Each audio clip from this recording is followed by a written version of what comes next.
ত্যাগী নেতা কর্মীর দরজা আমার জন্য কোনোদিন বন্ধ থাকবে না, সবসময় খোলা থাকবে। আপনার স্যাংশন দিবেন, নাটক করেন, আমি কেউ ব্যক্তিগত সমালোচনা করতে চাই না।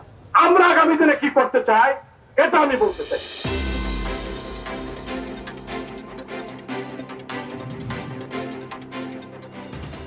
আগামী 21 জুন মাননীয় প্রধানমন্ত্রী রাষ্ট্রনায়ক শেখ হাসিনা, আমাদের অভিভাবক, আমাদের প্রিয় নেত্রী রাষ্ট্রনায়ক শেখ হাসিনার প্রার্থী, নৌকার প্রার্থী, আমাকে জিতানোর জন্য মানুষের দ্বারে দ্বারে যাচ্ছেন।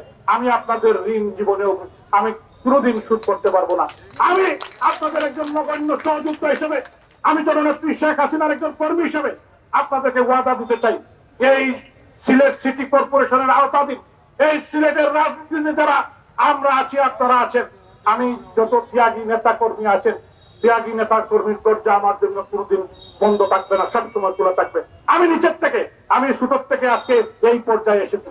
আমি এই দলের একজন নগণ্য কর্মী হিসেবে আমার নেত্রী, জাতির জনকের সুযোগ্য কন্যা, আমাদের প্রাণপ্রিয় নেত্রী জননেত্রী শেখ হাসিনা আমাকে সিলেট সিটির মতো একটি গুরুত্বপূর্ণ জায়গায় মেয়র প্রার্থী করেছেন।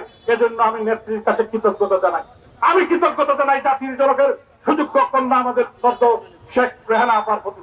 আমি বঙ্গবন্ধুর দুই কন্যা 1975 সালের 15ই আগস্টে জাতির পিতা বঙ্গবন্ধু শেখ মুজিবুর রহমানের হত্যার পর বঙ্গবন্ধুর দুই কন্যা এদেশের মানুষের ভাগ্য উন্নয়নের জন্য, আওয়ামী লীগকে রিঅর্গানাইজ করার জন্য টেকনাফ থেকে তেতুলিয়া, সুনামগঞ্জ থেকে সুন্দরবন এবং বহির্বিশ্বে এই সংগঠনকে শক্তিশালী করার জন্য তারা দিন রাত পরিশ্রম করেছেন এবং সফল হয়েছেন।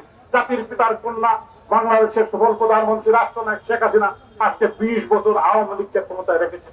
আজকে বিদেশের যারা সৌগ্রাঙ্গানীদের, যারা 71 সালেও আমাদের দেশ চান নাই, এদেশের বিরুদ্ধে অবস্থান নিয়েছেন, তাদেরকে তারা যখন দেন আমাদের ভিসা দিবেন না, আপনার স্যাংশন দিবেন, নাটক করেন। কার সাথে? বঙ্গবন্ধু কন্যা শেখ হাসিনা, এদেশের প্রধানমন্ত্রীকে জাতির পিতার কন্যা জননেত্রী শেখ হাসিনা, উনি বলেছেন আমরাও তোমাদেরকে কিছু কিনবো না, আমরাও স্যাংশন দিয়ে দিব। আমরা কি এই পর্যায়ে আছি নাকি কে ভিসা দিল আর কে দিল না? ঢাকা সিলেট ছয়লাইন কাজ শুরু হয়েছে, আমাদের সিলেট তমাবিল 4 লেনের কাজ শুরু হয়েছে। আন্তর্জাতিক বিমানবন্দরে 7,500 কোটি টাকা ব্যয়ে আজকে এয়ারপোর্ট আমাদের বর্ধিত করা হচ্ছে। ডাইরেক্ট ফ্লাইট হচ্ছে লন্ডন সিলেট। এই সিটি কর্পোরেশনের জন্য জাতির পিতার সুযোগ্য কন্যা আমাদের নেত্রী জননেত্রী শেখ হাসিনা 2800 কোটি টাকা দিয়েছেন, 1350 কোটি টাকা দিয়েছেন ট্রেনের সমস্যার জন্য। কিন্তু দুর্ভাগ্যজনক সত্য, আমাদের কাঙ্ক্ষিত এগুলা কাজে লাগে নাই। আমি কেউ ব্যক্তিগত সমালোচনা করতে চাই না।